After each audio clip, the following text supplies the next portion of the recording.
Well, hello everyone. It's been some time since I've done a video, hasn't it? Well, this giant bastard took a long time to finish. Straw wraps for the shoes are very carefully painted brown.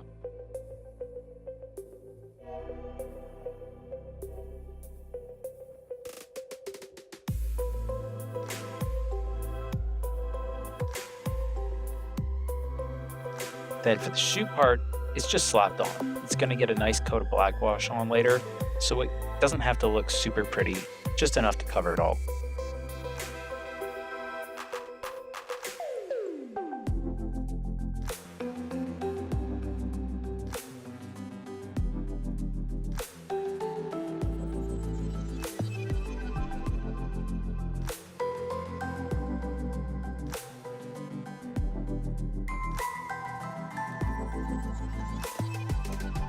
He has some teeny tiny little gold clasps on his shoes too, about 3 per feet. This model has so much gold. Why God do I keep printing models that use so much gold paint?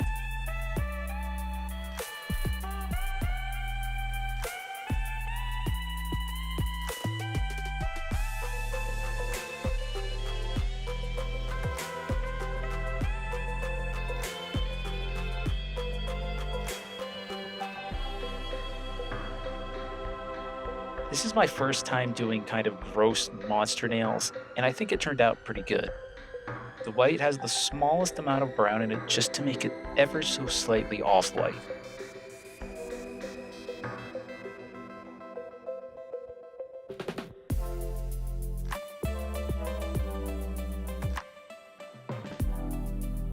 What we're doing now is applying a black wash over the entire piece. What this does is soak into the deeper, darker parts of the piece that can't get shadows normally, and we're going to take most of it off anyway, so it's fine if it's a little messy.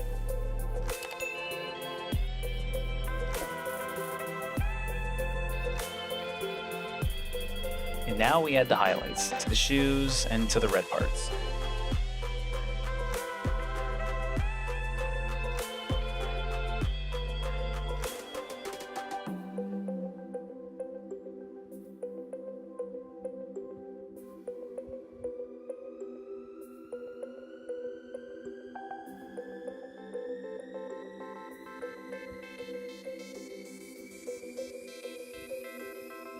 Right here, I'm taking just a pure black paint to kind of shade in the recesses of the pants here to add some shadows.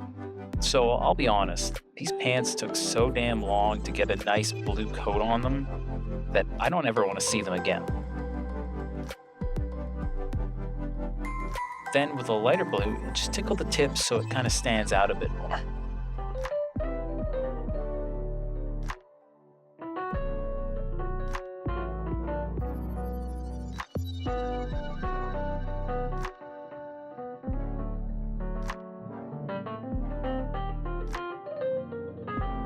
Normally the model doesn't have these kind of gold outlines on them in the render, but after painting everything black gold, I thought it was a little too flat, so I wanted to break up that single color.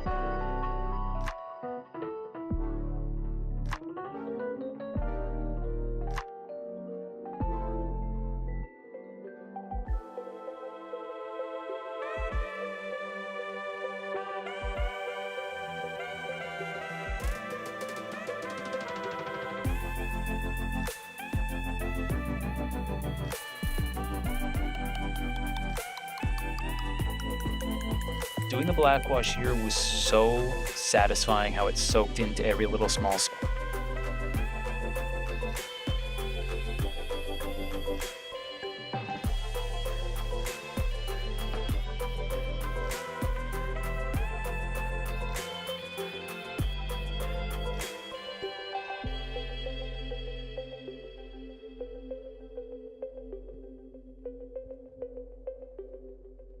So these parts here, there are 2 of each of them, and every single one of them needs gold and red. Just more gold and more gold every. Just cover the top again with a lighter red, almost pink, just to highlight everything.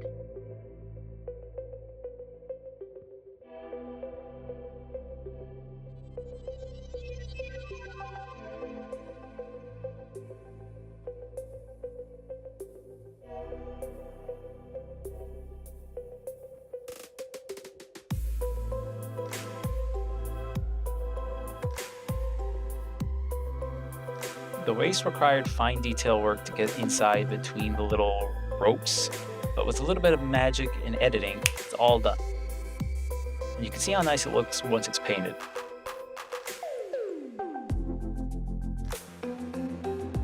This part was the first thing I actually painted once I printed the whole thing.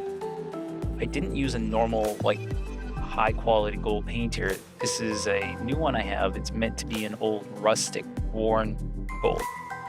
And I actually think it looks very good for this type of model.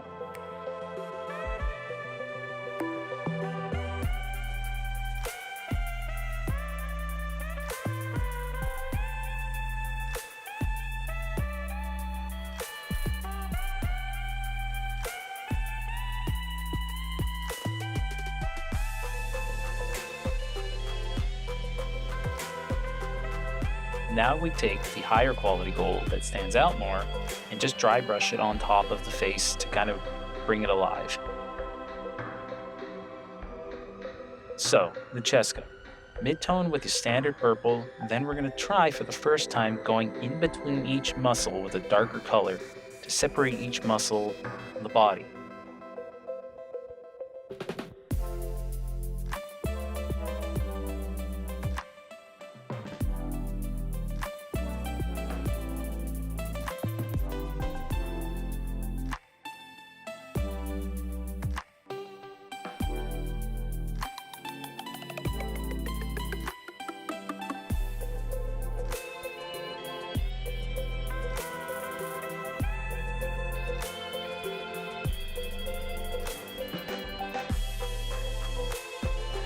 Now we're going to take our lightest purple and do slight circles on top of each of the bustle to add a highlight to them.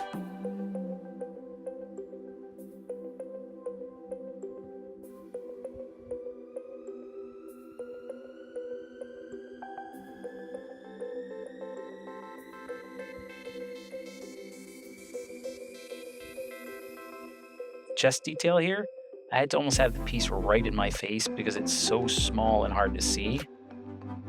To get the gold on it, it was going forward with gold, then looking at a different angle, and then going back in with black to clean up any mistakes that would obviously come from painting it. And then it's back to gold, back to black until you get what you want.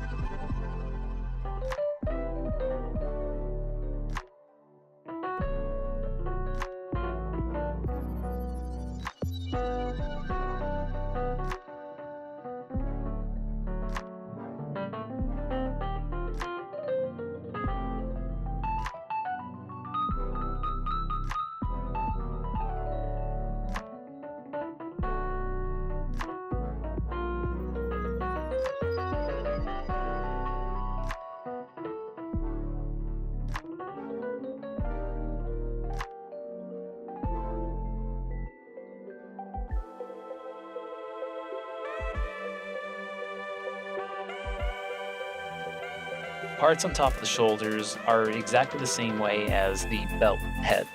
Paint it with a rustic gold and then go over with your brighter gold.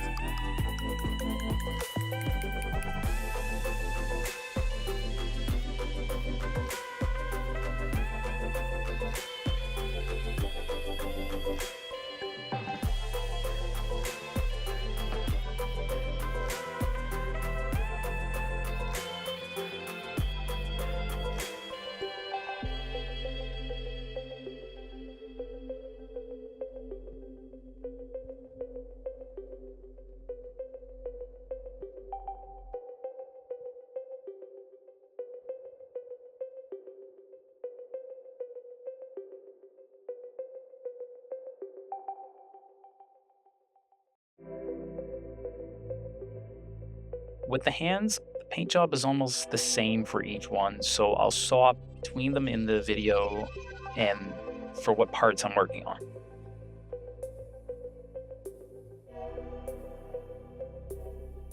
Taking the same whitish brown paint we did with the toes, we'll do on the top of the nails and inside too.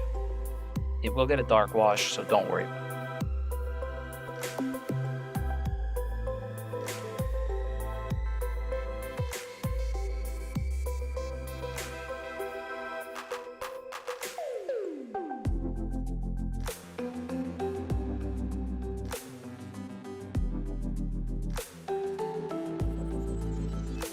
if I ever decide to paint chainmail again like this, just kill me. It took so long to paint each one by hand and to make it look good.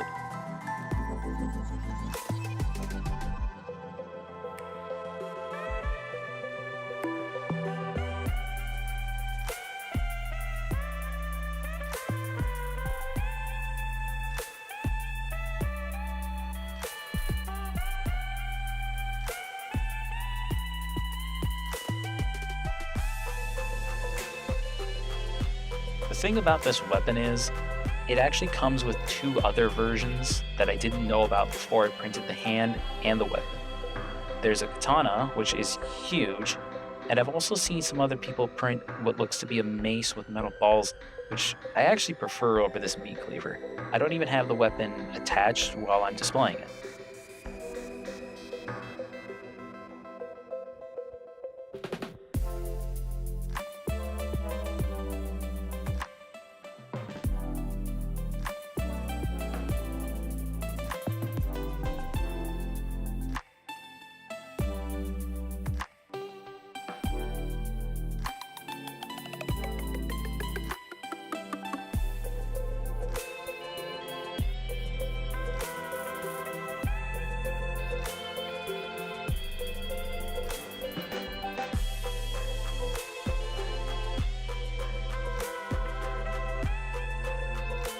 The ear loops are painted with a dark brown.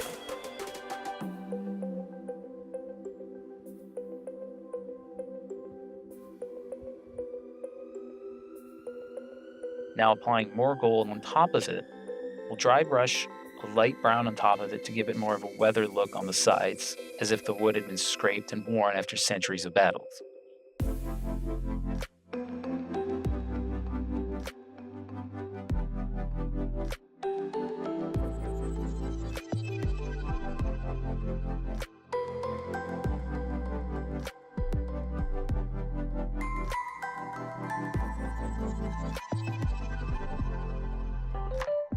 This was somehow more fun painting than what I did the nails, even though it's exactly the same thing.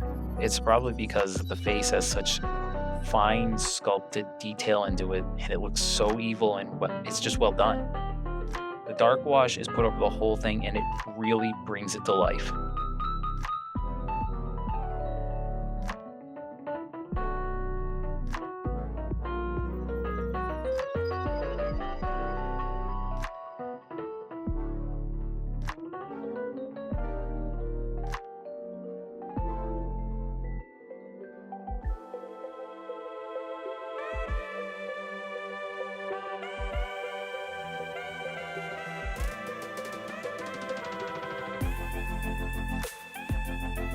The eyes are painted with the brightest red I have, really makes them pop, and then when that's dry, you take a clear varnish and apply it on top of those to give it a look of water.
I have few more projects already done that just need to be edited. Uh, it's the next one's gonna be really tall, but it's not as complicated. But I really, really love how he turned out.